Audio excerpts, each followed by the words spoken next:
Hello అందరికీ welcome back to Anu KR vlogs. నేను మీ అనురాధ. ఈరోజు మన ఛానల్లో రెసిపీ వచ్చేసి ఎంతో రుచికరమైన ఒక స్నాక్ రెసిపీని చూపించబోతున్నాను.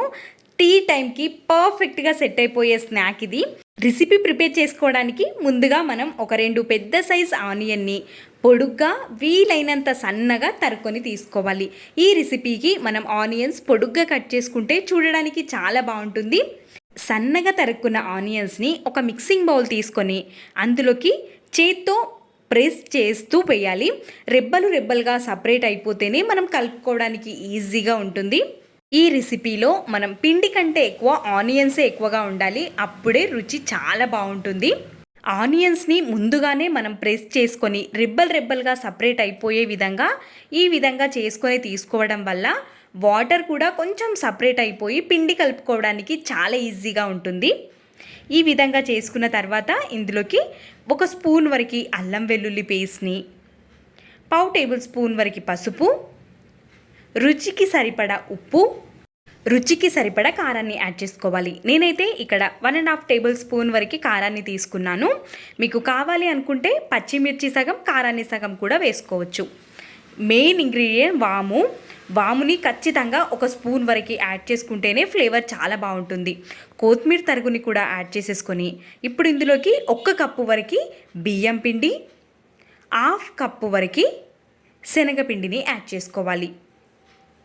ఈ విధంగా మనం తీసుకోవడం వల్ల టేస్ట్ చాలా బాగుంటుంది. మొత్తం శనగపిండి కాకుండా, మొత్తం బియ్యం పిండి కాకుండా 1 కప్పు బియ్యం పిండి అయితే 1/2 కప్పు వరకు శనగపిండిని యాడ్ చేసుకుంటే రుచి చాలా బాగుంటుంది.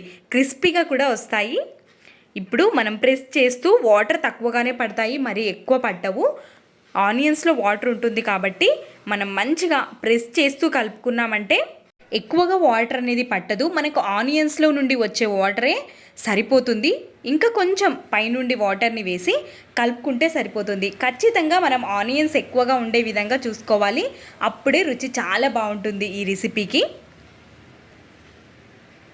ఈ విధంగా మనం పిండి కన్సిస్టెన్సీ అనేది ఈ విధంగా ఉండాలి. ఇప్పుడు మనం ఇందులో నుంచి కొంచెం పిండిని తీసేసుకొని మనకి ఏ విధంగా కావాలి అనుకుంటే ఆ షేప్లో ప్రిపేర్ చేసుకొని తీసుకుంటే సరిపోతుంది. వాము మాత్రం ఖచ్చితంగా కొంచెం ఎక్కువే వేయాలి, అప్పుడే ఫ్లేవర్ చాలా బాగుంటుంది. ఈ విధంగా చేతితో పెట్టుకొని అరిచేతిలో పెట్టుకొని నొక్కామంటే ఈజీగా ఈ షేప్లోకి వచ్చేస్తుంది. అన్నిటినీ చేసేసుకొని ఒక ప్లేట్లో పెట్టుకోవాలి. డీప్ ఫ్రై చేసుకోవడానికి ఈజీ అవుతుంది.